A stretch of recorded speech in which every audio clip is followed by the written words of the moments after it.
Bonjour tout le monde. Parfait. Tout d'abord, je vous souhaite la bienvenue à tous à notre congrès de Souffle dans sa quatrième édition. Et je vous remercie donc d'avoir répondu à notre invitation. Cet atelier sera animé par Dr Stéphanie Ferré, à qui je souhaite aussi la bienvenue. C'est la première fois donc qu'il vient à Marrakech et que je remercie d'avoir accepté à animer cet atelier. Dr Stéphanie Ferré, elle est pneumologue au service de pneumologie et d'immunoallergologie au CHU de Lille. Je remercie aussi mon ami professeur Rachid Al-Harraq, qui a un peu de retard, il n'est pas encore venu donc pour co-modérer avec moi cet atelier. Le thème de cet atelier est la VNI, qui reste un traitement incontournable dans les insuffisances respiratoires aiguës et chroniques. Sans tarder, je donne la parole à Dr Stéphanie Ferré et j'espère que cet atelier répondrait à vos attentes. À vous la parole, Dr Stéphanie. Merci. Merci beaucoup. Je remercie le professeur Mohamedi de m'avoir sollicité pour animer cet atelier. Donc moi, je viens de Lille. Donc vous reconnaissez la grande place de Lille, qui est juste ici. Voilà, sous le soleil, parce que nous aussi, de temps en temps, on a du soleil. Moins que vous, mais on en a un petit peu. Alors, ça ne marche pas. C'est là. Et ça, c'est la bourse aux livres. C'est un très, très joli endroit à Lille. Donc aujourd'hui, on va parler ventilation. Alors, toc. Et donc, je vous propose, en fait, je vous propose plein de questions auxquelles on va essayer de répondre. Qui ventile-t-on et pourquoi on ventile ce patient? Qu'est-ce qu'on utilise comme ventilateur? Qu'est-ce qu'on utilise comme interface? Qu'est-ce qu'on met comme paramètres? Selon les pathologies, les paramètres ne sont pas les mêmes. Comment on fait pour évaluer l'efficacité de notre ventilation? Et quelques pièges. Et là, je vous laisserai parler, je vous laisserai travailler, parce que moi, j'aurais fait assez. Donc, je vous laisserai travailler sur la fin de l'atelier. Donc, qui ventiler? Alors, je ne sais pas si pour vous, c'était absolument évident de la ventilation du BPCO en chronique, mais j'avoue que c'est quand même un domaine dans lequel il y a eu beaucoup d'ordre et de contre-ordre. Donc, il y a des choses qu'on sait sur la BPCO. On sait que les exacerbations, ça conditionne le pronostic des patients BPCO. On sait que 30% des patients BPCO font une exacerbation sévère avec une hospitalisation et qu'au plus on fait d'exacerbation et d'hospitalisation, au plus on est à risque d'être à nouveau hospitalisé. On sait que quand on est hypercapnique et qu'on est BPCO, ça augmente le risque d'hospitalisation et que cette hypercapnie est largement associée à la mortalité des patients BPCO. En aigu, il n'y a pas de sujet, il n'y a pas de discussion. On sait que la VNI, chez un patient BPCO en exacerbation, améliore le pronostic et la survie. Mais en chronique, ce n'est pas forcément aussi évident. Et donc, en fait, c'est l'histoire de la BPCO et de la VNI. C'est une série avec plusieurs saisons, comme beaucoup de séries. Et en fait, en saison 1, au début des années 2000, on disait que la VNI, finalement, ça n'améliorait pas le pronostic ni la survie des BPCO. C'était toujours aussi efficace en exacerbation, mais en chronique, ça ne semblait pas tellement évident. Il y a une saison 2 où on s'est dit, mais en fait, peut-être que ça dépend aussi comment on ventile le patient BPCO. Et c'est là qu'est apparu, on va en reparler après, le concept de VNI qu'on appelle haute intensité. Et des pneumologues français, suisses, qui ont constitué le groupe Somno-VNI, se sont dit aussi, peut-être aussi qu'il faudrait surveiller cette VNI qu'on met chez des patients BPCO chroniques, et peut-être qu'en fait, on en aurait des informations qui nous permettraient d'améliorer le paramétrage de la VNI. Et en saison 3, eh bien, c'est dans les années 2000 et un peu plus récemment 2017, où on est absolument certain que la VNI améliore la survie sans exacerbation des BPCO. Mais est-ce que ça améliore la survie sans exacerbation de tous les BPCO? Ça, on va voir. Et donc, en fait, il y a eu cette étude qui a été menée chez des BPCO GOT de cas, donc des patients très, très sévères. C'était des patients hypercapniques, plus de 52 mm de mercure, à distance d'une exacerbation sévère, donc au moins 15 jours après. Et ces patients ont été ventilés Alors, soit en basse intensité, c'est-à-dire avec des aides inspiratoires qui n'étaient pas très très élevées, soit en ce qu'on appelle la haute intensité, c'est-à-dire vraiment des aides inspiratoires supérieures à 14-15 cm d'eau. Et l'objectif, c'était la diminution de la PaCO2 de base d'au moins 20%. Et en fait, quand on regarde un petit peu le profil évolutif de ces patients, on se rend compte que finalement, ventiler des patients BPCO hypercapniques à distance d'une exacerbation, plutôt en haute intensité, améliore grandement leur pronostic. Et donc finalement, les recommandations ERS de 2019 ont établi l'intérêt de la ventilation au long cours pour des BPCO stables, hypercapniques, à peu près 50 mm de mercure, des patients exacerbateurs, avec une exacerbation qui a nécessité une ventilation non invasive, et qu'on réévalue 2 à 4 semaines après l'exacerbation. Il faut absolument avoir un objectif, c'est de faire diminuer la PaCO2 d'au moins 20%, et en tout cas la mettre à moins de 48 mm de mercure, parce que c'est ça qui améliore le pronostic, vraiment, c'est de faire baisser la PaCO2 et qu'elle soit inférieure à 48 mm de mercure. Et pour ça, on peut tout à fait y arriver en utilisant des modes de ventilation de plus en plus simples. Donc là, on est en train de reconfigurer les machines avec des circuits simples.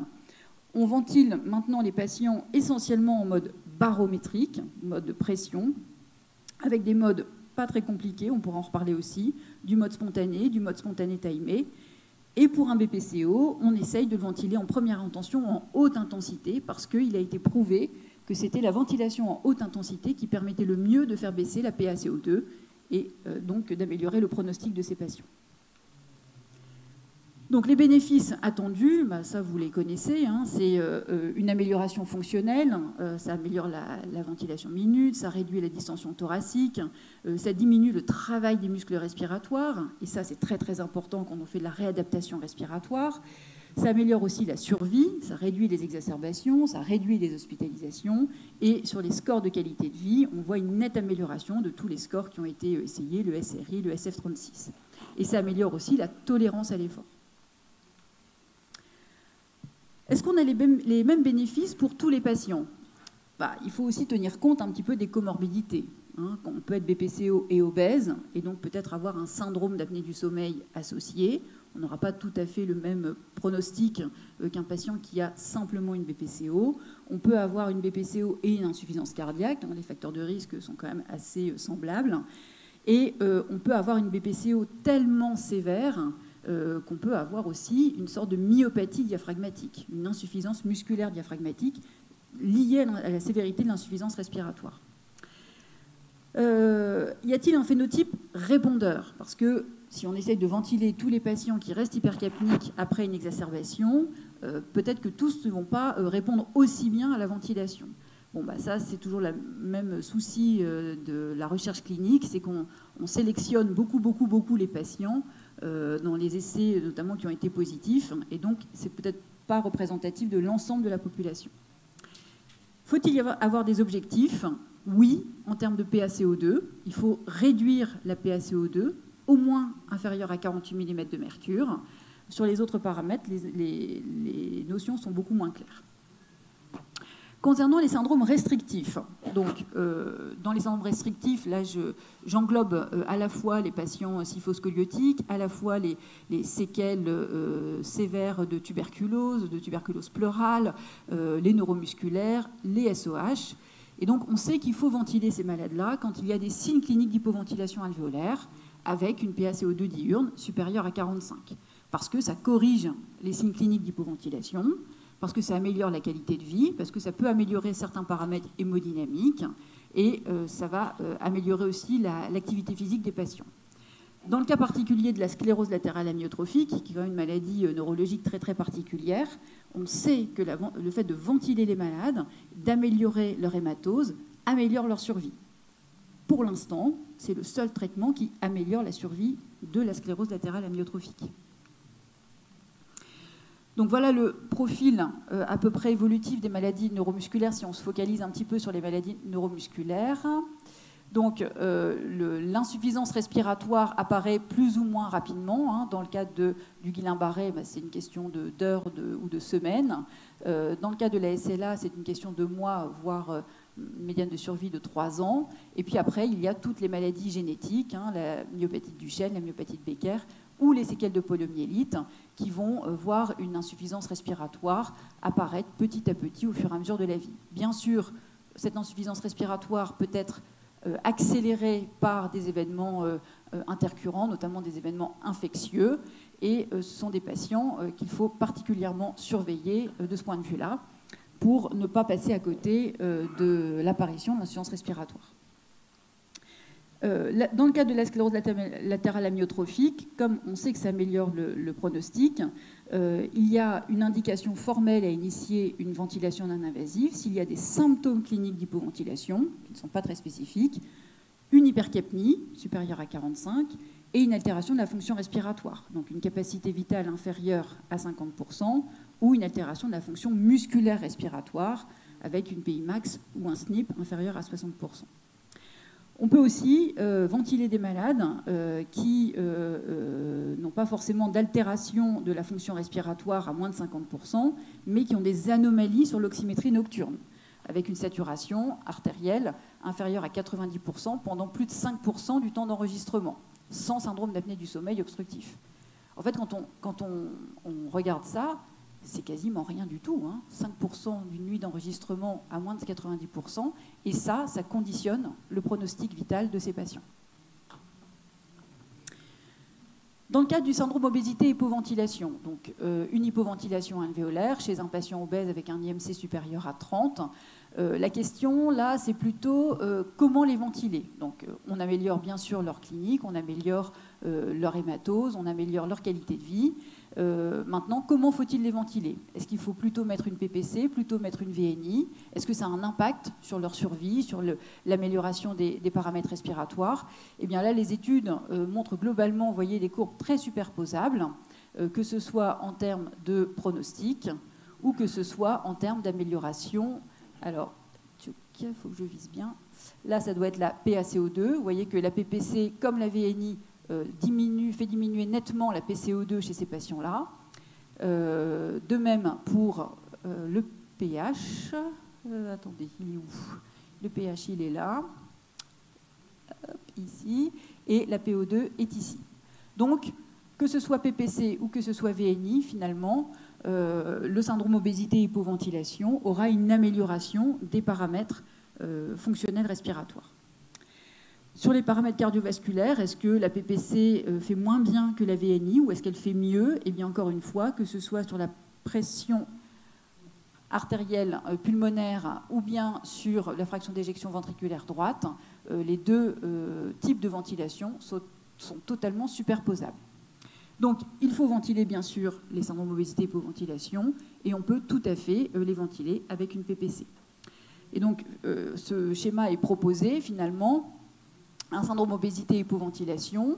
On cède de la polysomnographie ou de la polygraphie ventilatoire pour typer et qualifier le trouble respiratoire du sommeil. Donc, y a-t-il un syndrome d'apnée du sommeil sévère? Y a-t-il uniquement une hypoventilation isolée? Ou y a-t-il un syndrome d'apnée du sommeil avec une hypoventilation? Si on a une PaCO2 inférieure à 55, on peut tout à fait commencer par une PPC et mettre une PPC qu'on va titrer pour éliminer les événements obstructifs. Donc on aura parfois des PEP qui seront jusqu'à 8, 10, 12, 14 cm d'eau chez des malades avec des syndromes obésité-hypoventilation et des événements obstructifs respiratoires.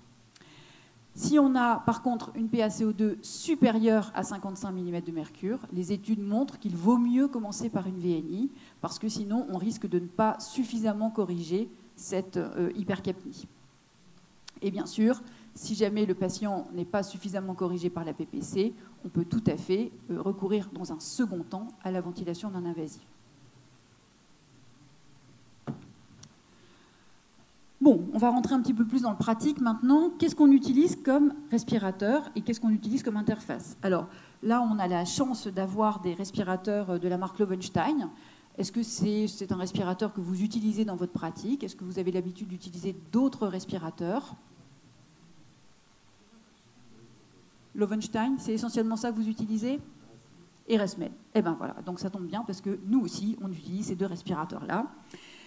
Donc juste sur les respirateurs, on a différents niveaux de respirateurs. On a des niveaux 1 qui sont des respirateurs sans batterie, donc pour des patients qui n'ont pas besoin de temps de ventilation supérieur à 8 heures. Donc c'est par exemple la Prisma 25 ST ou la Prisma 30 ST ou bien la Lumis 150.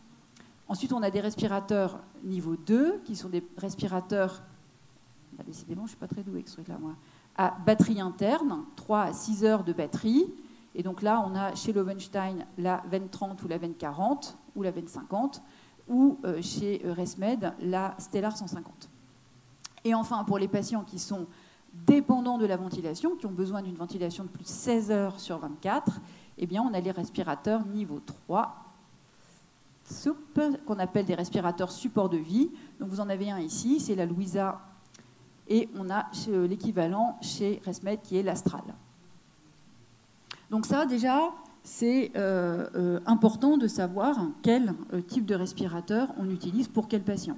On peut tout à fait, toujours, bien sûr, commencer, quand on initie une ventilation chez un patient BPCO, même chez un patient neuromusculaire, nous, ça nous arrive de plus en plus de commencer avec un respirateur niveau 1 ou niveau 2.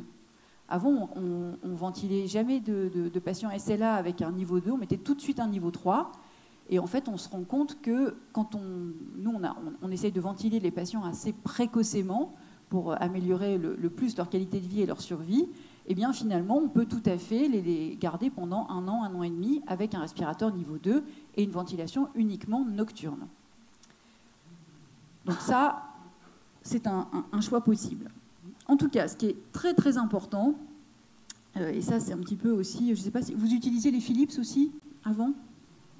Voilà, donc vous avez eu les mêmes ennuis que nous, c'est-à-dire qu'on avait beaucoup de malades ventilés avec des Philips, et puis du jour au lendemain, on a dû changer les respirateurs, ça nous a mis un bins pas possible, parce qu'il y avait plein de suspicions de problèmes chez Philips.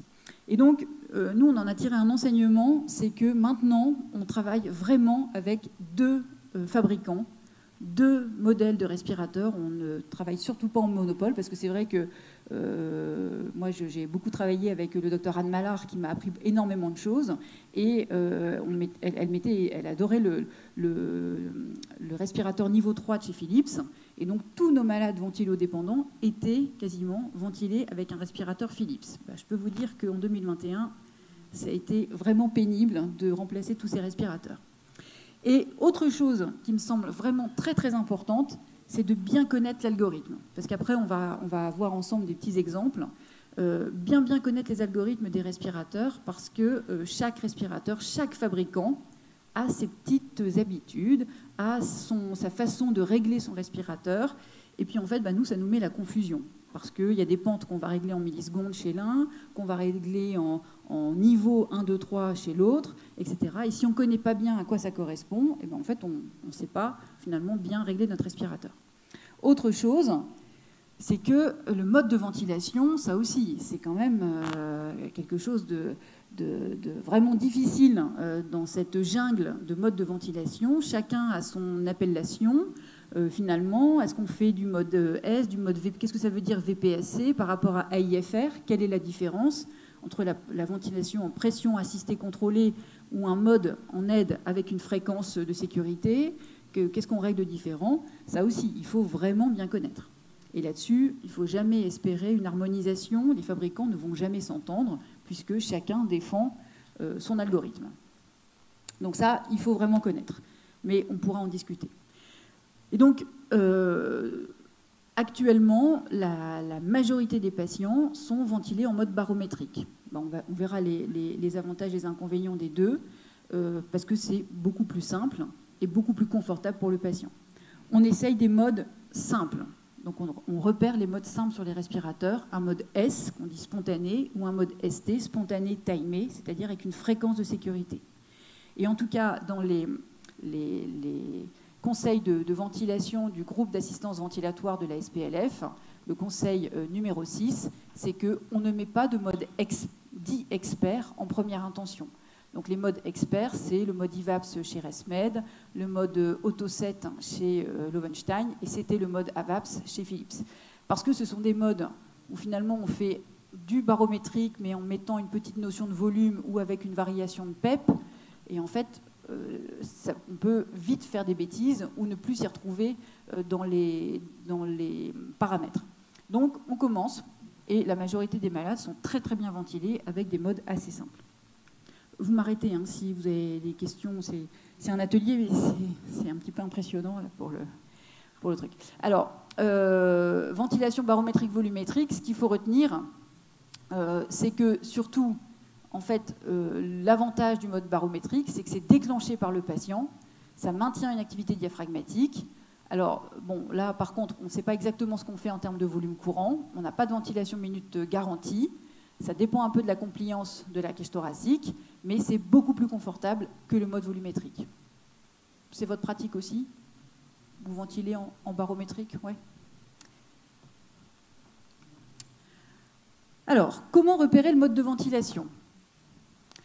Alors, un mode spontané, en fait, c'est un mode où on va régler une PIP, pression inspiratoire positive, une PEP, pression expiratoire positive, un trigger, mais on ne va pas régler de fréquence et on ne va pas régler de TI. C'est le malade qui respire à la fréquence qu'il veut et qui met les temps inspiratoires minimaux ou maximaux qu'il veut. Pourquoi pas? Nous, ce n'est pas un mode qu'on utilise beaucoup, on peut en discuter d'ailleurs. Est-ce que c'est un mode que vous utilisez beaucoup? Nous, on aime bien la fréquence de sécurité. Et donc, on aime bien le dernier, le mode ST. Le mode timé, là par contre, le malade n'aura aucune liberté. On va lui imposer une fréquence respiratoire. Donc, on va régler toujours la PIP, la PEP, le temps inspiratoire et une fréquence. Mais le malade n'aura pas la capacité à déclencher le respirateur. Donc, il n'aura pas de trigger, ni inspiratoire, ni expiratoire. Et ce qui est le mode de ventilation le mieux toléré et le plus confortable pour le patient, c'est ce qu'on appelle le spontané timé. Donc, toujours les mêmes, PIP, PEP, trigger, inspi, expi. On règle une fréquence de sécurité. Donc, en général, on met 12 par minute. Mais le malade peut tout à fait ventiler à 14, 16 par minute. Et si jamais il dort et que sa fréquence respiratoire est inférieure à 12, la machine prendra le relais. Et là, on va régler également un temps inspiratoire. Oui, oui.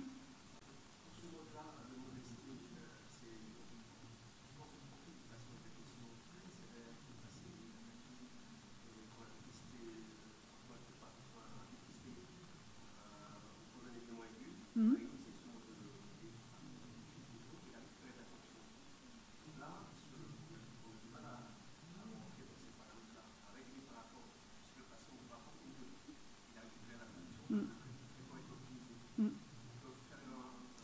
On peut tout à fait faire un rétropédalage. Alors, ça, on pourra échanger là-dessus. C'est sûr qu'on ne ventile pas du tout un malade en aigu qu'en chronique. Un patient BPCO en aigu, on va lui mettre, il est déjà extrêmement distendu. Au plus on augmente l'aide inspiratoire, au plus on majore la distension thoracique. Et donc, on va plutôt diminuer l'aide inspiratoire. Alors qu'en chronique, on a vu que ce qui était le plus efficace sur la réduction de la PaCO2 et donc du pronostic, c'était de ventiler avec une grande aide inspiratoire, une aide en haute intensité. Donc, je ne sais pas s'il faut changer de mode, parce que c'est vrai que après il y a des malades qui ne supportent pas du tout le mode timé, qui préfèrent largement le mode S. Je connais peu de malades qui aiment bien le mode timé, parce que surtout un BPCO, il tousse, il varie sa fréquence, il varie son volume, et donc le mode timé, toujours la même fréquence, ce n'est pas des modes qui sont confortables pour ces patients-là. Peut-être qu'on pourra rediscuter sur les paramétrages qu'on peut mettre quand on passe de l'aigu au chronique. Oui.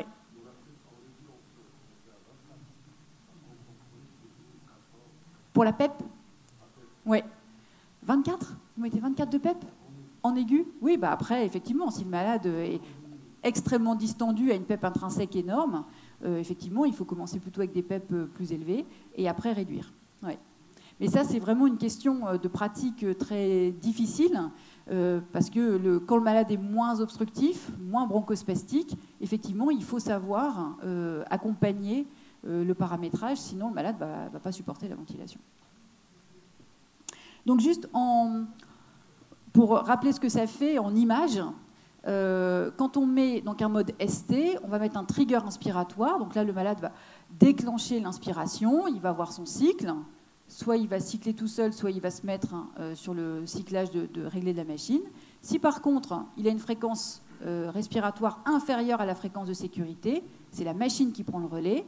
Et donc vous n'aurez plus sur les courbes de ventilation le petit signal de trigger inspiratoire, puisque là, c'est la machine qui cycle le patient. Donc vous pouvez aussi repérer, on va regarder après, on va faire défiler des courbes de ventilation. Vous pouvez repérer si votre malade déclenche l'inspiration sur les courbes ou bien s'il se laisse complètement piloter par la machine. Ce n'est pas gênant qu'il se laisse piloter, le tout c'est que ce soit confortable. Oui.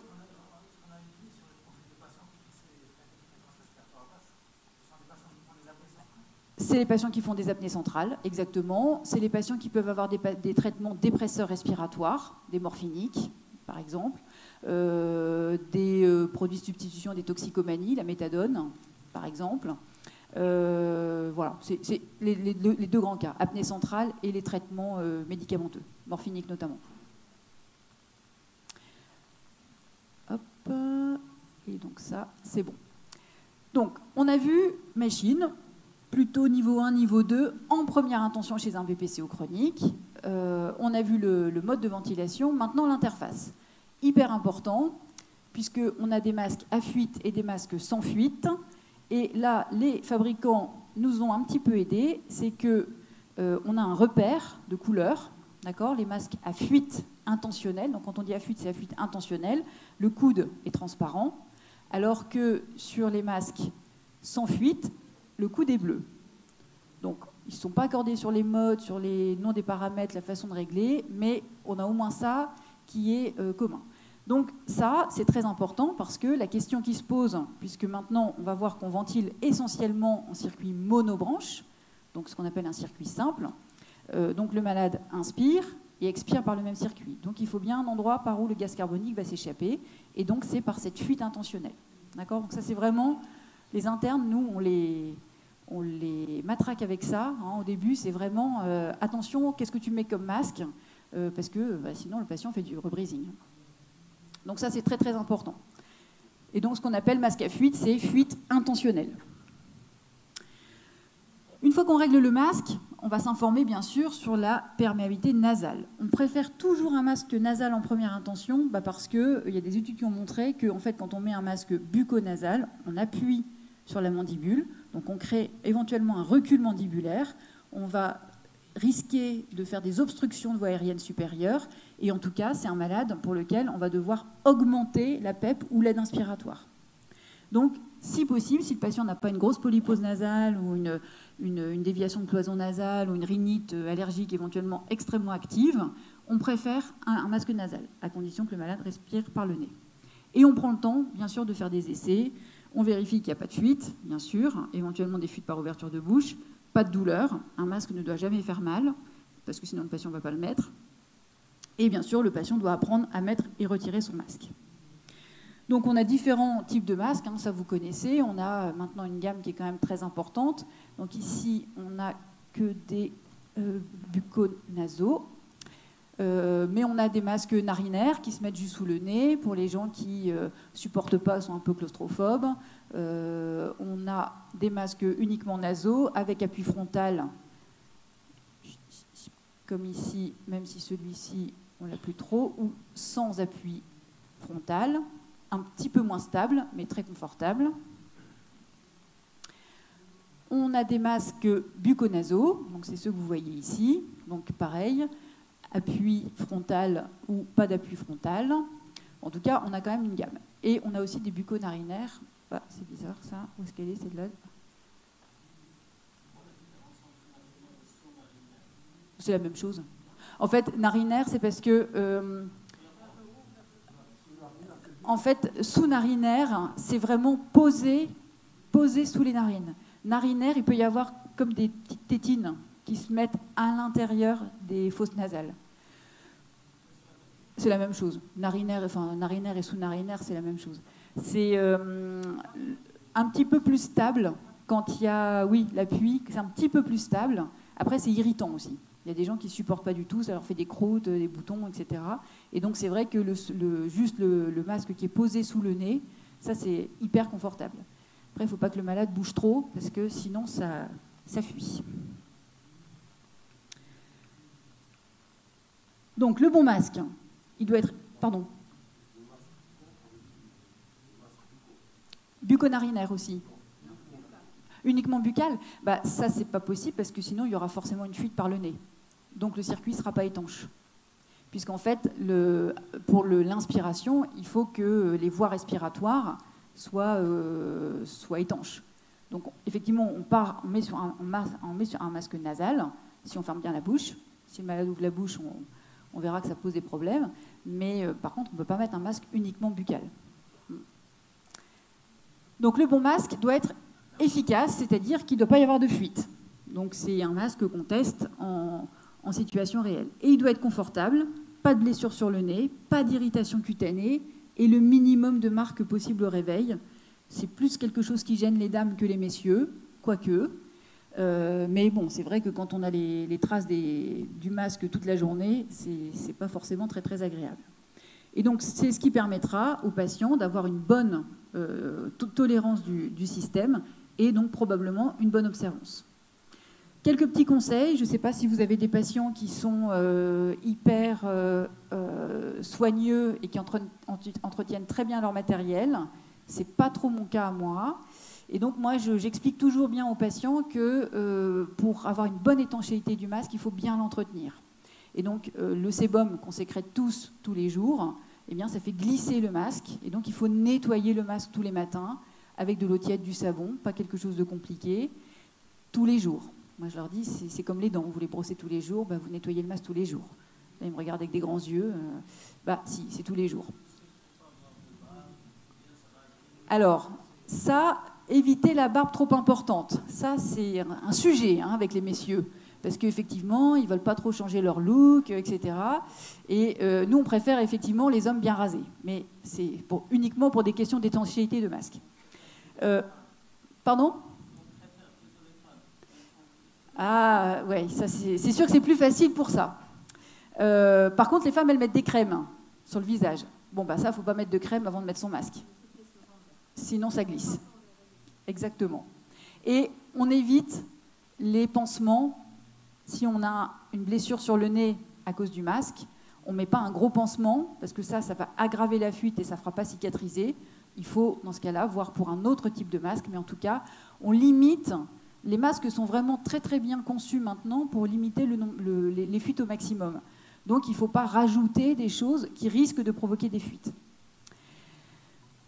Et puis aussi, ce qui est important, c'est qu'une fois qu'on a bien réglé le masque, qu'on a bien mis, hop, les velcro, comme ça, c'est bien réglé à la taille du patient, on lui demande surtout de décrocher le masque avec les crochets, plutôt que de toucher au velcro.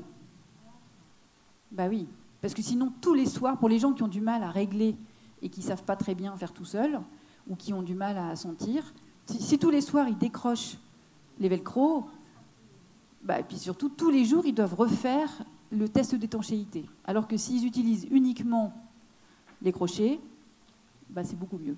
Donc on leur dit, nous, c'est vraiment un truc, vous ne touchez pas au velcro. Une fois que c'est bien réglé, vous ne touchez pas.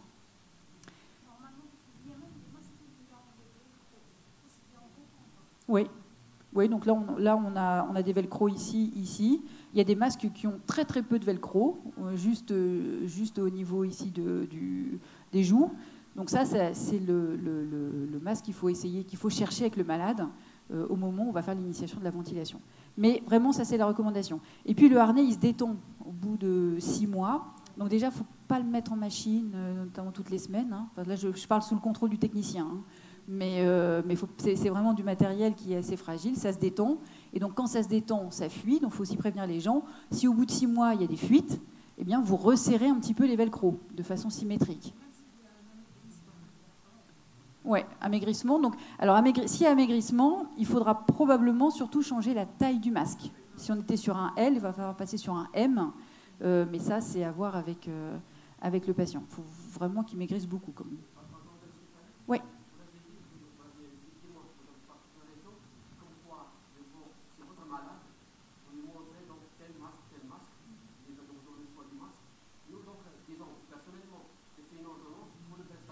C'est pas moi qui assiste donc à la mise en place. Est-ce qu'il faut avoir dans le cabinet différentes masques ou malades?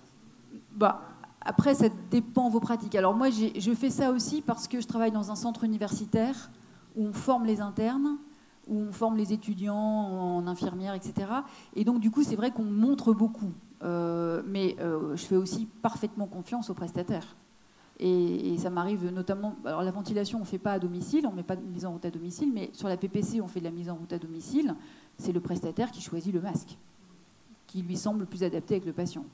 Donc, mais après, ça peut être intéressant si vous avez, les prestataires veulent bien vous confier quelques masques pour montrer aux patients déjà, pour leur donner une petite idée du système.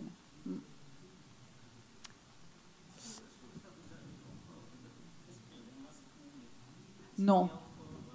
Alors, donc, en fait, ça serait bien des masques moulés, parce qu'il y a des patients... Avant, c'était comme ça, oui. La kiné avec laquelle je travaille, elle moulait les masques avant elle-même. Et elle regrette bien cette situation-là, parce que c'est vrai qu'il y a des patients. Donc, on a une gamme de masques qui est extrêmement étendue.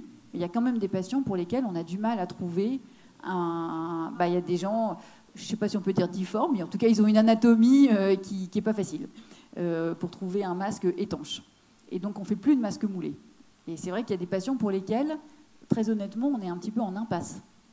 Vous vouliez dire? Non? Petite alerte, attention, donc il y a eu c'est Resmed, mais également Loewenstein, c'est Loewenstein ça hein? À droite, non c'est Philips? C'est Philips, pardon. Ils ont développé des masques avec aimants. Alors c'est bien les aimants parce que, en fait... essayer de mettre des trucs comme ça, quand on est un petit peu âgé, qu'on n'a pas forcément une dextérité très fine au niveau des doigts, c'est un petit peu difficile. Donc, soit on se met dans le miroir. Et donc, ils ont développé des gammes avec aimants. Donc, les gens, clac, viennent coller l'aimant. C'est beaucoup plus pratique. Sauf que Resmed, ça c'est l'alerte Resmed, a quand même mis une alerte de sécurité parce que tous les patients qui ont des implants médico-actifs, des stimulateurs cardiaques, des défibrillateurs, même les pompes à insuline ou les pompes à perfusion, ou alors du matériel ferromagnétique, des clips pour anévrisme, etc. Ça, avec les aimants, c'est pas compatible. Et donc, même Resmed a dit qu'il fallait observer une distance de sécurité d'au moins 150 mm entre l'aimant et le dispositif. Bon, alors le patient, il ne peut pas dormir comme ça s'il a un pacemaker, hein, c'est pas possible. Donc du coup, attention, grosse alerte là-dessus. Et ces masques-là sont contre-indiqués si les patients ont ce type de dispositif. Ça peut interférer. Théoriquement, ça peut interférer. Et comme maintenant, on met ceinture, bretelle, parachute, du coup, en fait, effectivement... ce qui nous pose beaucoup de problèmes, notamment pour les patients neuromusculaires. Parce que les patients qui ont une diminution de la motricité périphérique, c'était des patients qui pouvaient garder une petite autonomie avec ces masques avec aimant. Bon, bah là, c'est tout. Ils reviennent, s'ils ont un défibrillateur ou autre matériel, ils reviennent avec un masque avec crochet. Bon, on en arrive aux paramètres. Je ne surveille pas l'heure. Je compte sur les modérateurs pour me dire si... Il me reste 45 minutes. Ok, le décompte. Bon, vite. Alors, j'ai repris là tout simplement les conseils du GAV O2, les derniers conseils 2023, donc c'est des conseils, hein, c'est pas des recommandations, mais en tout cas, ce sont des gens très expérimentés en ventilation qui ont émis tous ces conseils. Et donc, le conseil numéro 1, c'est qu'une ventilation en chronique, on est bien en chronique là, hein, on n'est pas en aigu, ça s'initie en journée, en présence d'un professionnel de santé qui sait faire. Un médecin, un kiné, une infirmière, un infirmier formé à la ventilation. C'est une initiation qui se fait toujours en air ambiant. Si le patient a besoin d'oxygène, c'est qu'on est peut-être plutôt dans une situation d'exacerbation de BPCO, d'infection respiratoire. On est plutôt dans les situations aiguës, donc ce n'est pas tout à fait le même contexte. Un patient qui est confortablement installé, on reproduit les conditions de ventilation, puisque c'est un patient à qui on va proposer de se ventiler la nuit, et donc On n'a pas la même mécanique ventilatoire quand on est assis dans son fauteuil ou quand on est allongé. Donc, on essaye d'allonger les patients, 45-60 degrés. En tout cas, on essaye de reproduire les conditions de ventilation. Et les réglages initiaux vont être adaptés à chaque maladie. On ne va pas ventiler un obstructif et un restrictif de la même façon. Et ils sont en fonction de l'atteinte respiratoire prédominante. Encore faut-il avoir une idée de la compliance thoracique, de l'existence ou pas d'un syndrome d'apnée du sommeil associé, parce que ça va modifier le niveau de PEP qu'on va mettre, si on a une obstruction des voies aériennes supérieure pendant le sommeil. Et si c'est un BPCO très sévère, est-ce qu'on a déjà un niveau de PEP intrinsèque? Du coup, ça va nous obliger à adapter notre niveau de PEP pour bien ventiler ce malade. Donc, juste petit tableau récapitulatif de la mécanique ventilatoire. Un patient obstructif, il a une compliance qui est normale ou augmentée. Par contre, il a des résistances bronchiques très élevées. L'obstruction des voies aériennes, ça dépend s'il a un syndrome d'apnée du sommeil associé ou pas. Et s'il est très dénutri, très sévère, il peut avoir une myopathie liée à la dénutrition. Le syndrome restrictif, lui, par contre, il aura une compliance thoracique très altérée. Par contre, les résistances bronchiques, s'il n'a pas de BPCO associé, elles seront normales. Pas d'obstruction des voies aériennes et, a priori, pas d'atteinte musculaire. On parle là du scyphoscoliotique, par exemple. Le neuromusculaire aura le même profil de compliance que le restrictif, des résistances bronchiques normales. Par contre, lui, il aura une atteinte musculaire très sévère. Donc ça, c'est important parce que ça va conditionner derrière nos réglages. Donc on va régler, vous savez, une pipe, une PEP, un trigger, puisqu'on est en mode ST, une pente. Et là, on va commencer à arriver dans les réglages qui sont vraiment difficiles. Un temps inspiratoire, mini-maxi, un cyclage et éventuellement une pente expiratoire.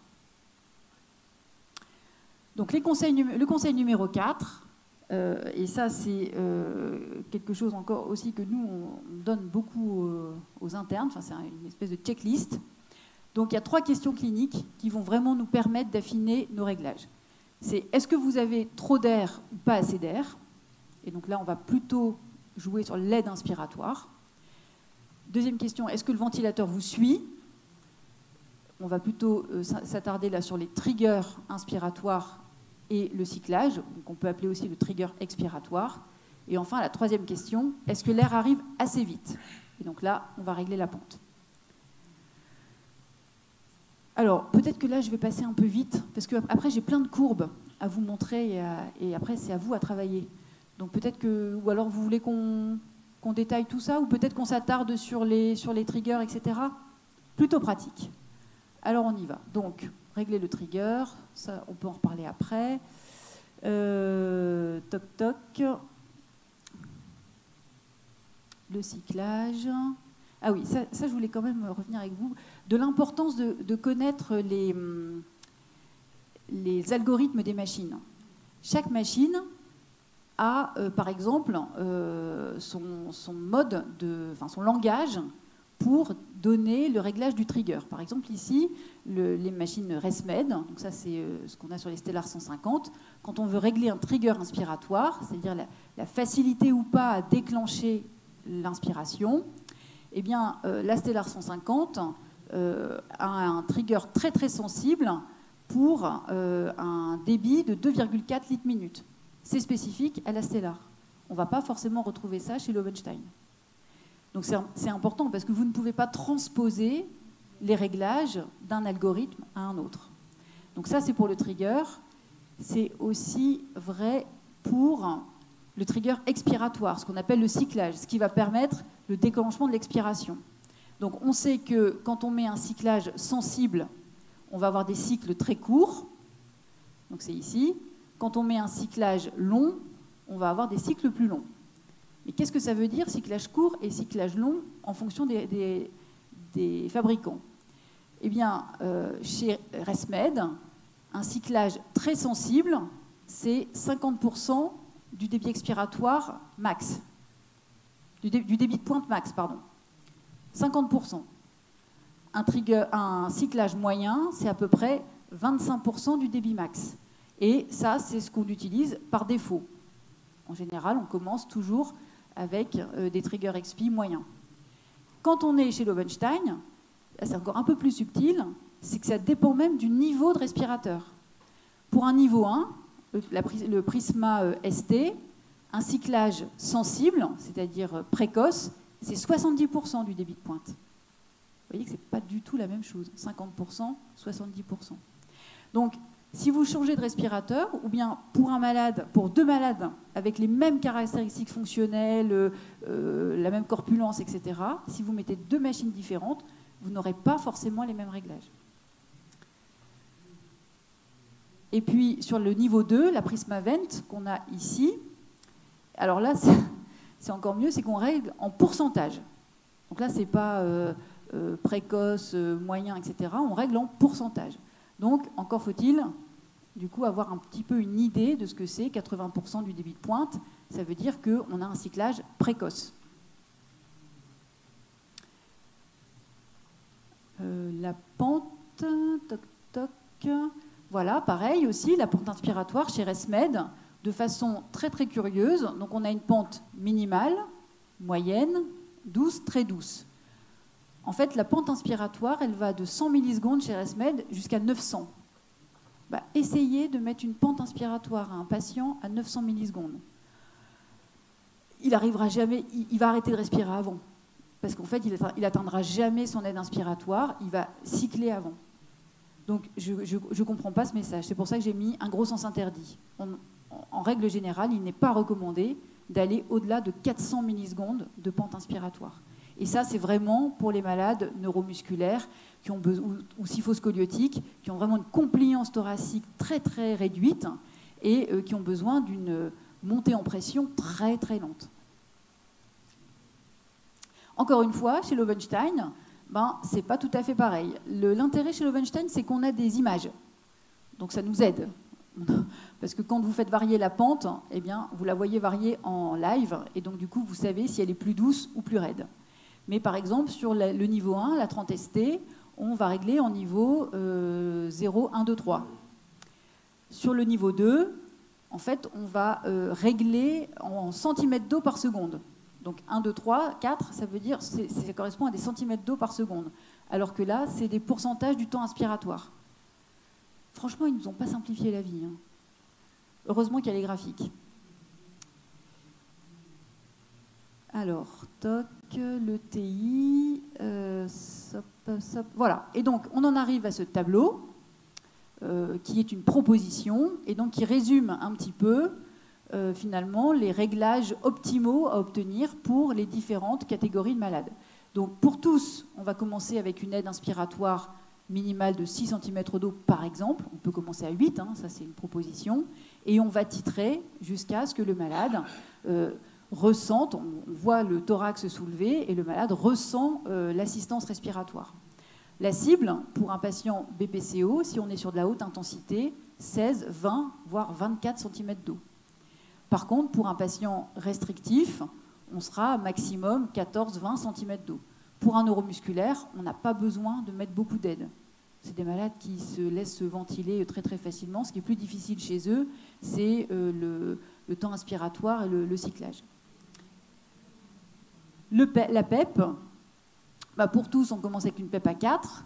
Et puis pour le SOH, s'il y a des événements obstructifs associés, il va falloir titrer la PEP pour corriger tous les événements obstructifs.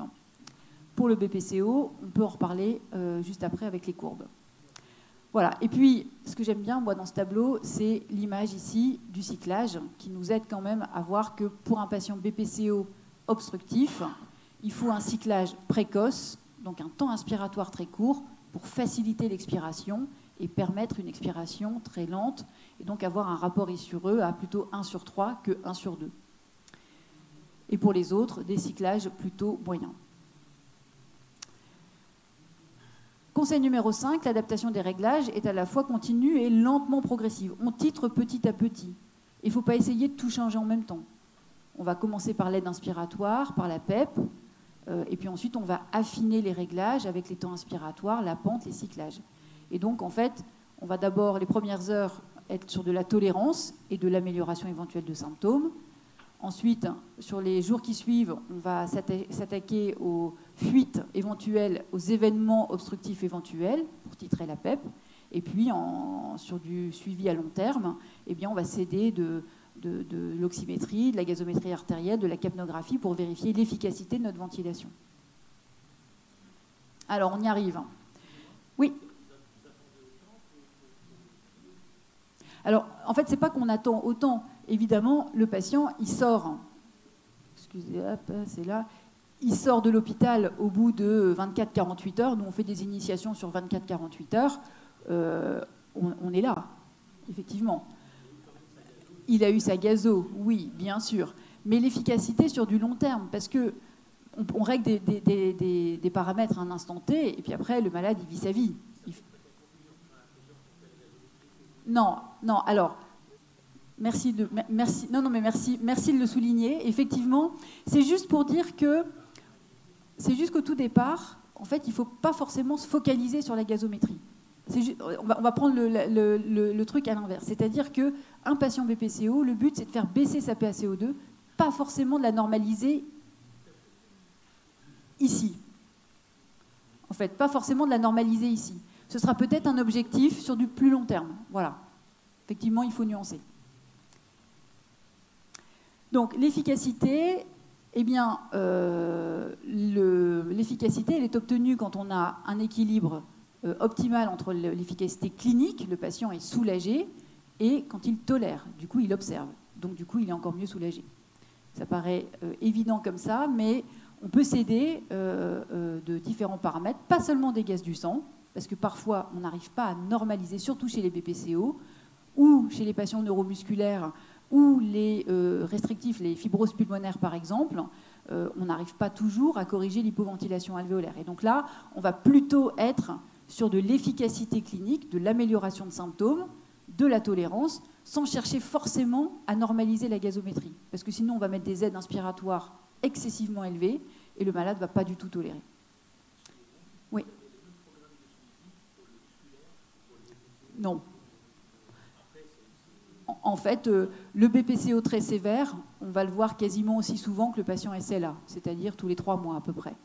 Le patient BPCO modéré, mais qui a besoin d'une ventilation parce qu'il est exacerbateur fréquent ou parce qu'il a un syndrome d'apnée du sommeil associé, celui-là, une fois qu'on a effectivement obtenu nos bons réglages, on va le voir tous les 6 mois ou tous les ans. Enfin, en tout cas, on va contrôler les paramètres oxymétriques, gazométriques tous les 6 mois, tous les ans. Oui, on adapte.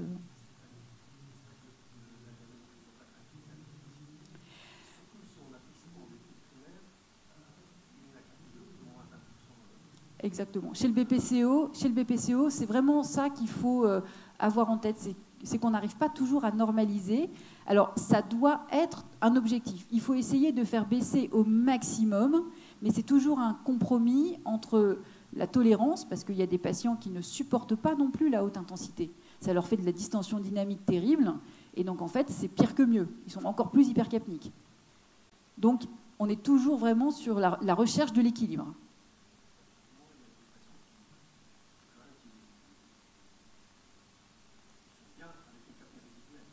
Oui, qui sont stables, en fait. Ouais, non, mais c'est ça. En fait, ils sont stables, c'est-à-dire qu'ils n'ont plus de symptômes cliniques, plus de céphalée, plus de signes d'hypoventilation. Ils exacerbent plus ou moins, ils sont plus hospitalisés en décompensation hypercapnique, hypersévère. Et donc, effectivement, ceux-là... Alors, moi, j'aime pas le terme d'hypercapnie permissive ou de tolérance de capnie. Non, c'est juste qu'on n'arrive pas à faire mieux. Oui, exactement. Ils ont un pH normal, donc... exactement. Oui, alors ceux-là, on essaye quand même de faire encore un petit peu mieux.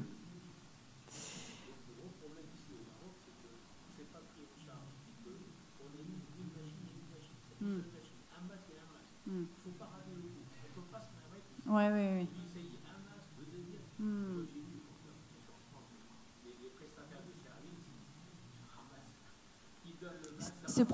C'est probablement même un peu trop. Hein.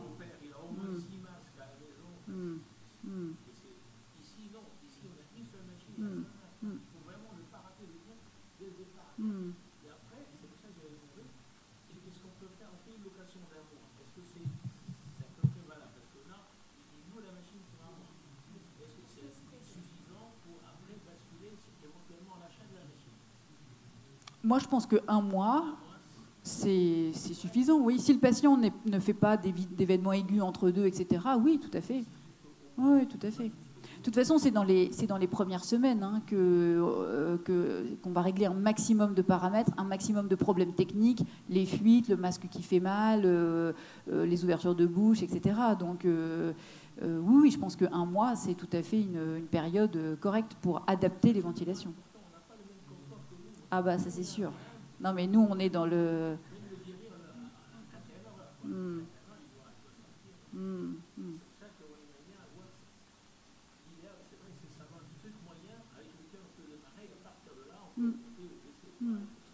Bah, on va venir on va y aller là, au truc pratique justement pour dépister le plus vite possible les petits problèmes, etc. Bon, donc l'efficacité, elle est jugée sur l'observance. Alors ça, c'est sûr que nous, on peut se permettre ça parce qu'on a du temps, parce que c'est pris en charge par la Sécurité sociale française. L'amélioration des symptômes, l'amélioration de la correction de l'hypoventilation et la disparition des événements nocturnes. En fait, ça aussi, c'est ce qu'on va regarder sur les courbes. Alors, du coup, le profil d'observance, je vais peut-être passer, parce que ça, c'est peut-être... Bon, on peut revenir un peu. Alors, comment on évalue la correction de l'hypoventilation?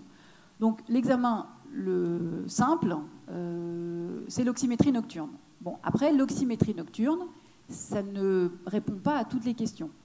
Donc, là, en tout cas, sur cette oxymétrie-là, on voit une saturation globalement bien rectiligne, 95%, il n'y a rien en dessous de 90%. A priori, le malade est bien ventilé.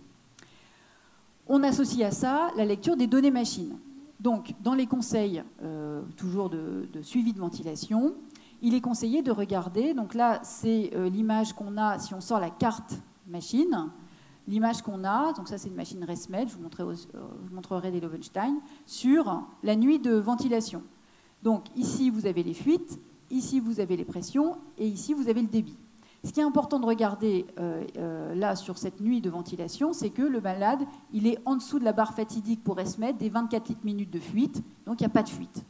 Et donc là, vous pouvez dire qu'effectivement, il a une oxymétrie qui est parfaitement normale, il n'a pas de fuite, donc a priori, ça paraît bien parti. Si on va un petit peu plus loin, on va aller dans les courbes détaillées. Donc là, on va se mettre sur des fenêtres de 5 minutes, et donc on a les mêmes informations. Ici, vous avez la fuite, ici, vous avez la courbe de pression, et ici, vous avez la courbe de débit.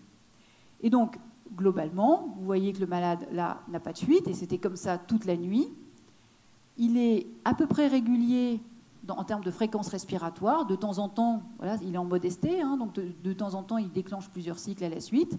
Et il a des courbes de débit qui sont parfaitement régulières, toujours de la même taille, retour à la ligne de base, etc. Donc ça, c'est un malade qui est parfaitement ventilé. Donc c'est vrai qu'on peut aussi, si on n'a pas accès facilement à l'oxymétrie, déjà avec toutes ces informations-là, pas de fuite, fréquence respiratoire régulière, courbe de débit parfaitement régulière, etc., se dire que le malade est bien synchronisé à sa machine.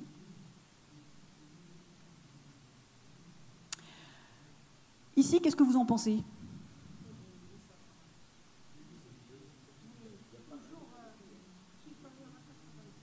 Ouais. Donc effectivement, ça c'est une oxymétrie. Si on regarde juste la valeur moyenne, on est à 98%. Ben, c'est super. Si on regarde la courbe, on se dit que quand même là, il y a des petites phases d'hypoventilation, là, comme ça. Bon, on y reviendra. Et donc, en fait, ça, c'est la gazométrie artérielle de fin de nuit du même patient. Et donc, on voit qu'il a un pH certes équilibré, mais il a une capnie à 48 et une PO2 à 84. Pour le coup, là, c'était pas une patiente BPCO, c'est une patiente neuromusculaire, avec une myopathie restrictive, exactement. Et c'est une patiente qui se plaignait de se réveiller la nuit en manquant d'air. Donc, tout est assez cohérent, finalement, quand on regarde l'aspect de l'oxymétrie, parce que le chiffre, c'est pas tout. L'aspect de l'oxymétrie, bon, là, on avait une gazométrie artérielle et la clinique. Eh bien, en fait, finalement, cette malade, elle manquait d'aide inspiratoire. Donc ça, c'est la même patiente. Vous voyez, j'ai regardé ces courbes sur la nuit. Donc, j'ai pu dire que finalement, ces désaturations, ce n'était pas lié à des fuites, puisqu'il n'y en a pas des fuites. Et puis là, j'ai regardé, alors je ne sais pas ce que vous voyez, parce que en fait, bon aussi, on voit un petit peu quand même. Donc ça, c'est les courbes par 5 minutes. Qu'est-ce que vous en pensez? Donc toujours, hein, on a les fuites en haut, la courbe de pression, la courbe de débit. Ouais, c'est régulier. Pas de fuite. Ouais, il y a un plateau, oui. Pardon? Ah bah oui, parce que ça c'est la courbe de la machine. C'est l'analyse des données machines. C'est ce qu'on peut avoir quand on prend les données machines directement avec la clé USB. Et donc en fait, ah bah, je vous donnerai la solution après. Ça c'est juste pour vous montrer les logiciels aussi, le Weinstein, parce que ça, les précédents c'était des ResMed. Donc ici pareil, un patient qui a une saturation qui est globalement à peu près rectiligne, même si ici ça bouge un peu. Et en fait, quand on regarde sur 8 heures, qu'est-ce qui se passe? Donc là, ici c'est la pression, ici c'est le débit, et ici c'est les fuites. Ben, vous voyez qu'il n'a pas de fuite sur tout début de nuit, mais alors en fin de nuit, il y a un peu de fuite. Et ça peut expliquer les petites désaturations. Bon, ici, là, la saturation, elle n'est quand même pas hyper régulière, vous êtes d'accord? En fin de nuit, c'est quand même un peu un peigne. Les dents du peigne ne sont pas très grandes, mais il a quand même un peigne. Et donc, en fait, ça, c'était un patient qui gardait des événements obstructifs résiduels. En fin de nuit, il était sur le dos et en fait, il n'avait pas une PEP suffisante. Donc, on a quand même beaucoup d'informations avec cette oxymétrie. Bon, puis là, voilà, là, ça, c'est patient désespérant, effectivement. Saturation, pareil, hein, saturation moyenne 96%, mais une saturation complètement irrégulière. Et pour le coup, lui, il était un peu acide, hypercapnique et un peu hypoxémique. Donc lui, il n'était pas du tout bien ventilé. Alors, je ne sais pas si vous pouvez avoir accès à ça, la capnographie transcutanée. Donc, la capnographie, c'est une estimation, c'est une mesure par voie transcutanée, c'est un capteur à l'oreille ou bien sur le front, de la PCO2 transcutanée. Donc, ce n'est pas une mesure directe, c'est une estimation. C'est important d'avoir cette notion parce qu'il ne faut pas prendre le chiffre en tant que tel. Par contre, c'est très intéressant. Par exemple, dans le cas de notre patiente tout à l'heure qui avait des plages d'hypoventilation, bah, c'est ce qu'on retrouve un petit peu ici. Donc ça, c'était une patiente qui avait une amyotrophie spinale, qui était ventilée, et en fait qui garde comme ça des phases de désaturation. Et en regard, vous avez l'augmentation de la PCO2 transcutanée. Donc ça, c'est vraiment le cas très intéressant, enfin en tout cas l'utilité de la PCO2 transcutanée, c'est quand vous avez une belle corrélation entre désaturation, augmentation de la PCO2. D'accord? Donc il y a des phases d'hypoventilation. C'est une patiente qui avait un gaz du sang quasi normal au réveil. Mais en fait, elle ne se sentait pas bien, elle était fatiguée toute la journée, etc. Et en fait, elle manquait d'aide inspiratoire. Alors, disparition des événements nocturnes, on peut avoir une information quand on regarde le relevé de la machine en global. Donc là, c'est une évaluation sur quelques mois. Donc ça, c'est le relevé ResMed, le relevé Weinstein. Et puis, si on regarde, bah, on a un index apnée-hypopnée à 6,9. Les objectifs, c'est inférieur à 10 pour dire que le malade a une bonne correction des événements respiratoires. Bon, la seule limite, c'est que là, en fait, on moyenne plusieurs mois. Donc, on n'a pas vraiment d'informations précises sur ce qui se passe au jour le jour pour le patient. Toc, toc, toc. Pardon.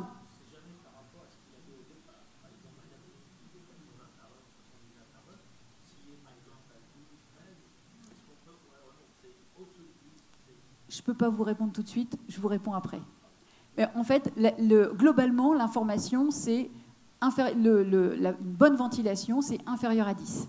D'accord? Mais c'est mieux de regarder jour par jour. Parce qu'une moyenne, bon, il peut avoir des nuits à 24 et des nuits à 2. Et on va voir ce qui peut faire varier un petit peu l'IH résiduel. Ça, c'était juste parce qu'il y a un conseil du GAF qui dit que la tolérance du malade considérée comme une perception satisfaisante de son utilisation et influencée par divers paramètres, notamment la qualité de sommeil, l'absence d'inconfort lié à la VNI et une symptomatologie améliorée. C'est juste pour vous montrer le questionnaire que nous, on utilise, qu'on peut utiliser en consultation. En fait, on évalue le confort sur cette question. Est-ce que le patient, est-ce qu'il a un bon niveau de confort de respiration? Est-ce qu'il trouve que son respirateur est coordonné? Ça nous aide aussi à régler les paramètres, ce qu'on peut faire aussi en consultation. Est-ce que vous avez assez d'air? Est-ce que vous avez une bonne qualité de sommeil? Est-ce que le masque est étanche? Donc là, régulièrement, on a non, parce qu'il y a beaucoup de fuites. Est-ce que le masque est confortable? Et est-ce que le respirateur est silencieux? Voilà, c'est juste pour vous montrer. Et on a une version avec des smileys pour les gens qui ont un peu de mal à comprendre les questions. Voilà. Pardon.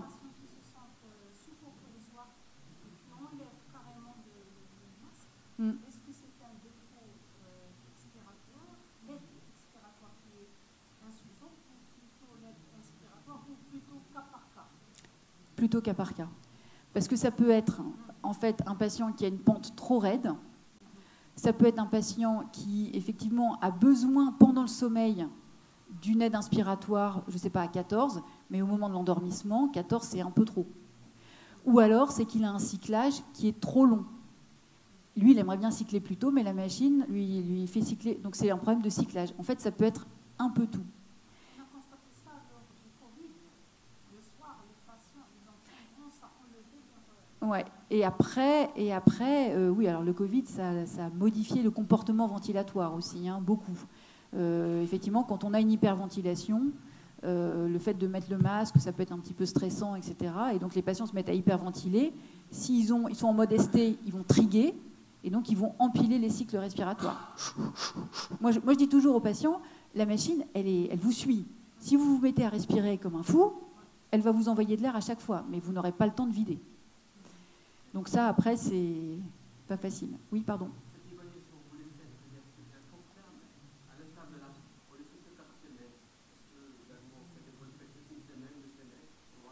Excusez-moi, j'ai pas entendu le début.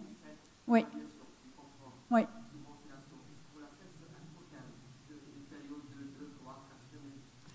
En fait, on peut la faire tout le temps. Vous pouvez tout à fait poser toutes ces questions. Ouais. Alors, souvent, les malades donnent les impressions des semaines ou des jours qui précèdent. Oui, effectivement. Mais en fait, c'est un questionnaire, finalement. Là, vous pouvez vérifier l'intégralité de vos paramètres, finalement, en posant ces questions-là. Et ça rejoint les questions du GAV. Est-ce que le respirateur donne assez d'air? Est-ce que le respirateur vous suit? Est-ce que... Voilà. D'accord?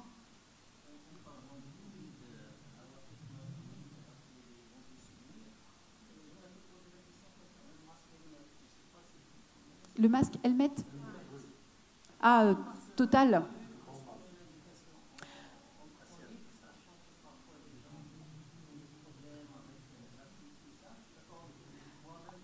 Ouais, nous, on l'a proposé uniquement pour les malades qui effectivement étaient vraiment blessés, avec l'os à vif quasiment, et pour lesquels on n'arrivait pas à trouver autre chose.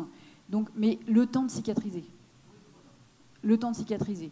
Je ne connais pas beaucoup de patients. Je crois que j'ai en tête un patient qui en fait ne supporte que ce masque-là, pour le coup, en chronique. Mais sinon, c'est quand même assez volumineux et enfermant, hein. Bah oui. Bah oui. Oui, ça fait un peu Bob l'éponge, oui, c'est vrai. Et l'analyse, comme on vient de regarder quelques courbes, on va en regarder beaucoup plus maintenant, l'analyse de toutes ces données logicielles, les fuites, les désaturations, les débits, les pressions, il faut toujours avoir les informations cliniques. Par exemple, le questionnaire. Parce qu'on ne peut pas raisonner que sur les symptômes, on ne peut pas raisonner que sur les courbes machines. Par contre, on peut bien raisonner quand on a l'intégralité des informations. Voilà. Donc, si on regarde les fuites sur le relevé machine, donc c'est le même exemple que tout à l'heure. Là, on a une valeur moyennée sur plusieurs mois. Les fuites, elles sont ici. Globalement, entre la médiane et le 95e percentile, on a des fuites à 13 litres. Les machines ResMed arrivent à compenser les fuites jusqu'à 24 litres minute. Donc, on peut se dire que ce malade ne présente pas de fuite. Ça, encore une fois, c'est une valeur moyennée sur plusieurs mois. Ça ne reflète pas forcément les éventuelles fuites qu'il peut y avoir au coup par coup. Sur les relevés Lowenstein, ce qui est bien, c'est qu'ils vous mettent des couleurs. Vert, c'est bien, jaune, c'est moins bien, orange, c'est pas bien. Donc, on a tout de suite un repère visuel. Et donc là, globalement, on voit que ce malade, il a assez peu de fuite. Il en a un petit peu, mais la majorité du temps, il est bien ventilé. Alors, si on regarde les courbes de fuite maintenant sur les relevés machines, donc là, c'est les relevés qu'on peut sortir à partir des cartes machines. Là, c'était l'exemple d'une patiente qui, en fait, avait des fuites par ouverture de bouche. Donc, c'était un temps de ventilation assez court, hein, vous voyez, parce qu'en fait, comme elle a des fuites et qu'elle ne tolère pas bien, elle ne la met pas très longtemps, de 21h30 à 1h en général. Et puis, en fait, elle avait des fuites comme ça, une espèce de cloche. Donc ça, c'est une patiente... J'ai pu dire que c'était des ouvertures de bouche parce que je savais qu'elle avait un masque nasal. Donc c'est pour rejoindre ce que je vous disais juste avant. Vous pouvez bien raisonner uniquement si vous avez les informations adéquates. Si vous ne savez pas quel type de masque a votre malade, là, vous ne pouvez pas dire que c'est des ouvertures de bouche. Ça peut être aussi des fuites parce que le masque bouge. Vous aviez une question ? Non ? Autre exemple, là, ce sont des fuites tout le long de la nuit, sur 8-10 heures. Donc là, c'est un malade qui, vraiment, n'est pas du tout bien contrôlé en termes de fuite. Exemple sur les relevés Lowenstein. Je vous ai mis à chaque fois différents trucs. Les fuites non intentionnelles, elles sont ici. Et globalement, elles sont dans les limites acceptables. Ça, c'est une courbe sur 5 minutes. Donc, je reviens sur mes courbes détaillées, débit-pression, Lowenstein. Ce qui est intéressant chez Lowenstein, c'est qu'encore une fois, ils vous mettent un repère couleur. Si vous avez ça, que c'est tout orange, bah vous savez que le malade a beaucoup de fuites. Et d'ailleurs, les fuites, elles sont ici, notées à plus de 60 litres minutes. Donc, en fait, pour vous donner l'information aussi, que vous ne pouvez pas tirer d'autres informations de l'analyse de la courbe de débit, parce qu'il y a tellement de fuites que la machine ne peut pas analyser correctement le débit expiratoire. Et là, ce qui est intéressant, c'est que sur cette page, là, il y a des fuites. Hop, elles sont ici. Ah, là, le malade a remis son masque, il n'y a plus de fuite. Vous voyez aussi la différence de l'aspect de la courbe de débit. Ici, on ne sait pas trop, est-ce qu'il manque d'aide, est-ce qu'il y a du double déclenchement, est-ce qu'il y a de l'effort non récompensé. Et là, vous voyez que la courbe devient beaucoup plus régulière et encore mieux ici. D'accord ? Donc là, vous voyez bien qu'à cause de la fuite, on ne pouvait rien dire de la courbe de débit. Quand il n'y a pas de fuite, on peut tirer des informations. Et là, c'est pour répondre à votre question de tout à l'heure. Est-ce qu'un IAH résiduel inférieur à 10, c'est toujours la résultante d'événements respiratoires bien corrigés ? Eh bien, la réponse est non, puisque là, vous avez la courbe de débit. Vous voyez que le débit, là, il n'y a pas de débit, comme si le patient faisait une hypopnée, ou voire même quasiment des apnées. Et en fait, quand vous regardez les fuites en regard, eh bien, il fait ces événements-là uniquement quand il y a des fuites. Quand il n'a pas de fuite, il a un débit normal. Donc, pour répondre à votre question, parfois on a un IAH qui est supérieur à 10 et c'est juste le fait des fuites. D'accord ? D'où l'intérêt de regarder ces courbes par 5 minutes. Même quand on n'a pas d'oxymétrie, on a énormément d'informations. Bon, donc là, je pense qu'on est tous d'accord pour dire que les fuites, c'est l'ennemi numéro 1 de la ventilation parce que, d'abord, ça donne de l'inconfort, ça fait du bruit, ça fait de la sécheresse, ça altère la qualité de sommeil et c'est responsable d'asynchronie, d'événements, d'aspects de chute de débit, donc d'aspects d'événements respiratoires résiduels. Ça peut entraîner du double déclenchement, d'accord ? Parce que du coup, la machine ne sait plus, le malade ne sait plus cycler, du coup, il va essayer de déclencher la machine. Donc ça va faire du double déclenchement, ça va allonger le cyclage et donc être source d'une asynchronie. Et donc finalement, on se rend compte avec ça que quand on a des fuites, il faut absolument corriger les fuites avant de changer les paramètres. Ça ne sert à rien d'augmenter l'aide si le patient est hypercapnique, s'il y a des fuites. Ça, c'est vraiment... Oui. Bien sûr, c'est rien que changer. Et donc, quand il y a des fuites, alors effectivement, nous, on a la possibilité de changer de masque presque trop. Je suis tout à fait d'accord avec vous. C'est un peu la gabegie dans les masques. C'est scandaleux. Je suis tout à fait d'accord. Mais quand on peut, on essaye de changer de masque. Ce qu'il faut aussi, c'est ajouter un humidificateur. Parce que parfois, quand on a un masque nasal et une sécheresse nasale générée par la ventilation, on ouvre la bouche pour essayer d'humidifier, et donc ça génère des fuites par ouverture de bouche. Donc parfois, rien que rajouter un humidificateur, ça permet de corriger les fuites. Et finalement, le patient sera très... Oui, nous, on n'est pas très concernés à Lille, oui. Nous, on n'est pas tellement concernés par la chaleur à Lille, effectivement. Mais à Marrakech, oui. Mais oui, bien sûr. Et après, je ne sais pas si les prestataires peuvent vous fournir des mentonnières aussi, l'alternative au masque bucco-nasal. Donc, jamais.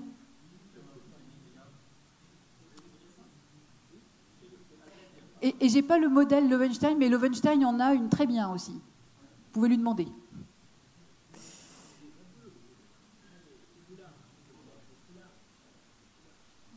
Ou alors vous faites avec le foulard. Il ne faut pas que ça glisse aussi. Hein. Mais pourquoi pas. Bon, on rentre un peu plus loin là. Donc on a vu les fuites. Ça c'est vraiment le premier truc à regarder sur les courbes. S'il y a des fuites, vous ne pouvez rien dire de bien, vous ne pouvez rien faire de bien. Après, quand il n'y a pas de fuite, donc ici les fuites, elles sont ici et elles sont très très basses. Donc on peut dire ce qui se passe. Et là en fait, on a des aspects, le débit est ici, d'hypopnée. En fait, d'accord? Et donc, en fait, ça, ce sont en polygraphie ventilatoire, c'est le même patient, on voit que ça correspond, donc la polygraphie ventilatoire sous VNI, ici c'est la saturation, il y a des désaturations, le débit par pneumotachographe, on a exactement les mêmes événements. Donc ça, pour le coup, comme il n'y avait pas de fuite, on pouvait affirmer qu'il s'agissait d'événements respiratoires non corrigés, et dans ces cas-là, on monte la PEP.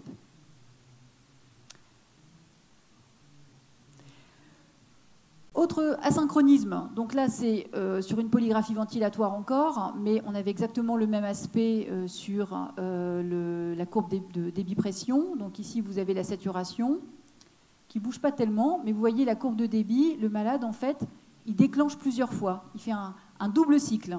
D'accord ? Ça c'est quand on a un trigger qui est trop sensible, le malade déclenche trop facilement. Donc ça il va vous le dire, il va vous dire ça va trop vite. Ou j'ai trop d'air. Ou alors, il peut double déclencher parce qu'il a une aide insuffisante. Donc, du coup, il va chercher à déclencher plusieurs fois. Vous ne pouvez dire ça, bien sûr, je me répète, mais c'est tellement une source d'erreur que vous pouvez dire ça si vous êtes sûr qu'il n'y a pas de fuite.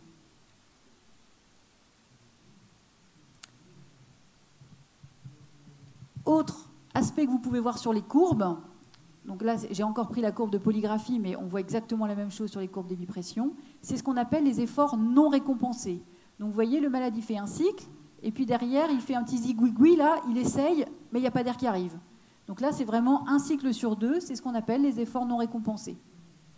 Et puis lui, il fait tout, lui, sur la même, il fait du double déclenchement, c'est vraiment un cas d'école. Vous voyez ici les courbes en bleu et rouge thoraco-abdominales de la polygraphie ventilatoire.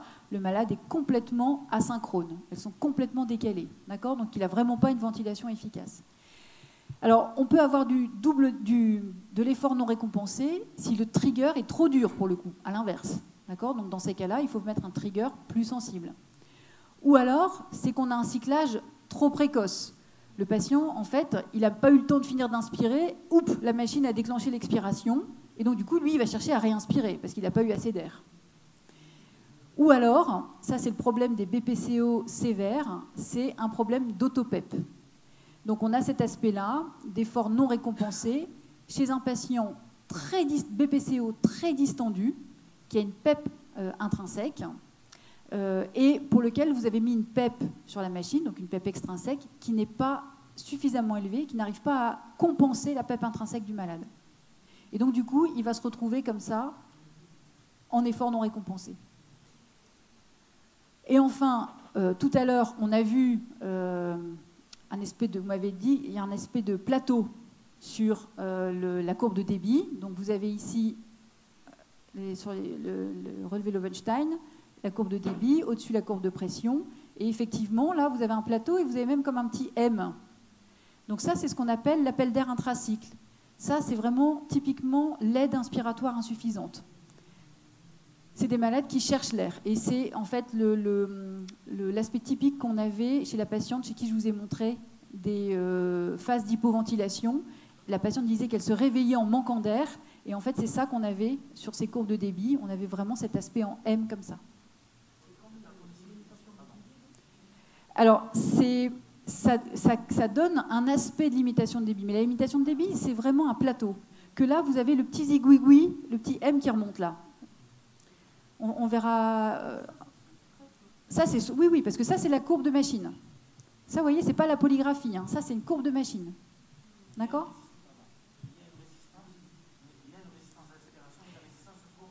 C'est pas une résistance à l'inspiration. C'est que le patient, il fait son.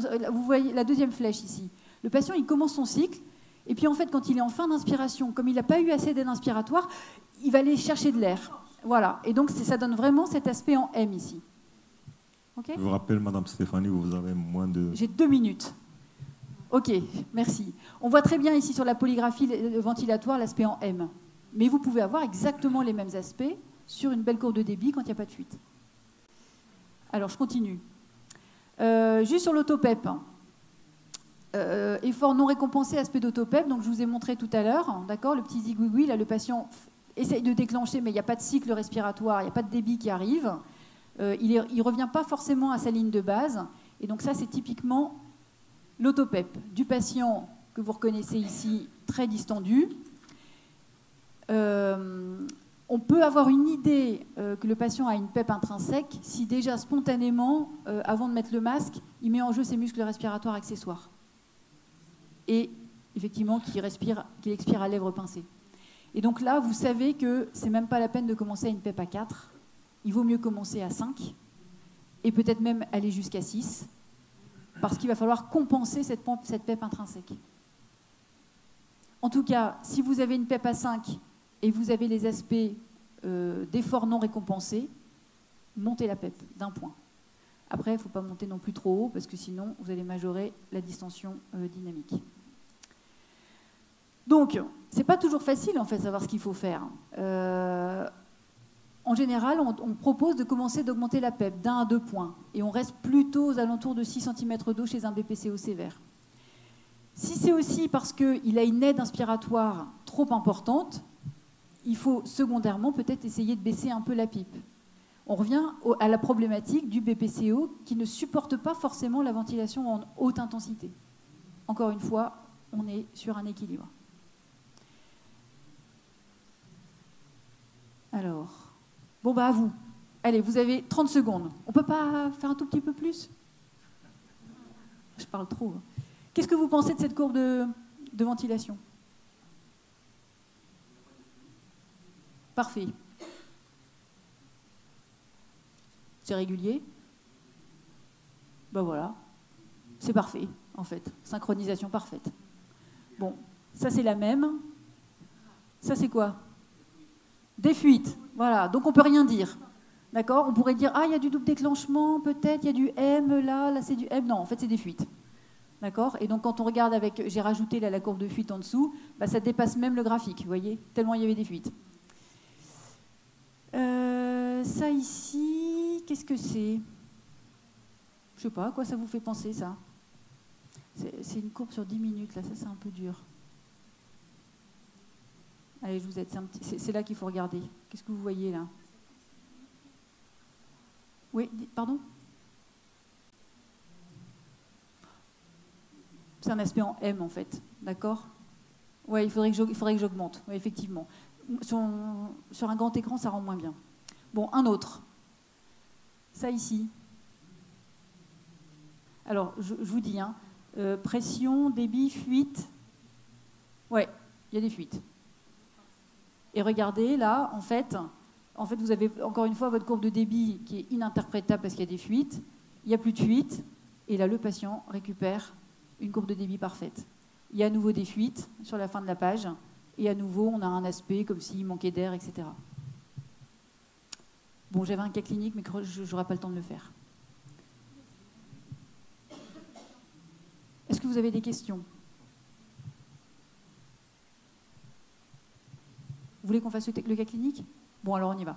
Donc, c'est un BPCO standard, sevré du tabac, mais qui exacerbe beaucoup, qui a été hospitalisé 2 fois pour décompensation hypercapnique, qui reste hypercapnique à 1 mois de la sortie d'un patient, et il est fatigué, il a mal à la tête. On initie une ventilation. Pardon. Bon, voilà, il est BPCO. Voilà les réglages de sortie. Qu'est-ce que vous en pensez? Donc, il est en mode ST avec un masque nasal. Est-ce qu'il y a des choses qui vous choquent ou pas? La PEP est à 4, ouais. Ça va peut-être pas être suffisant. Ouais, ok.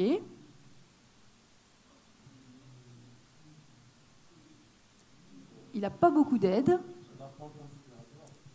La pente est très douce, hein. Ouais. Alors, on n'a pas parlé tout à l'heure des TI, mais en fait, un BPCO, vous savez, hein, il inspire très vite et il expire longtemps. Donc, il a des TI, en général, des temps inspiratoires très courts. Là, on est plutôt sur des temps inspiratoires de patients restrictifs. D'accord?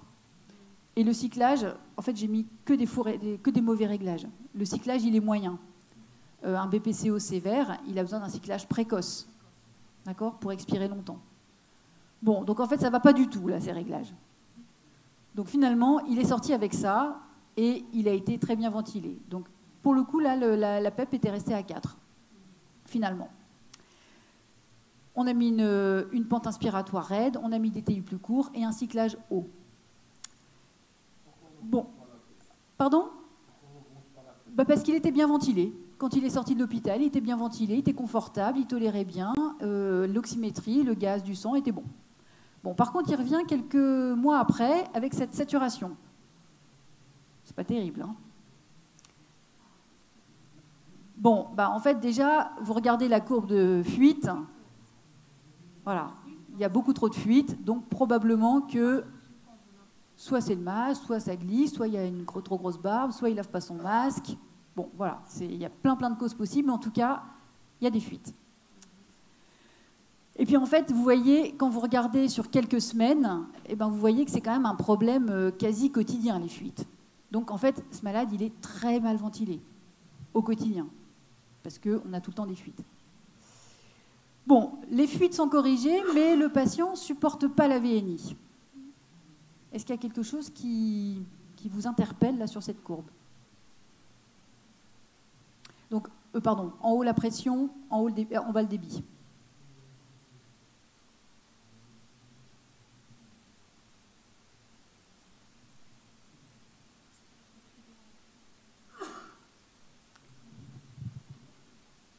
Ouais, peut-être un problème de trigger.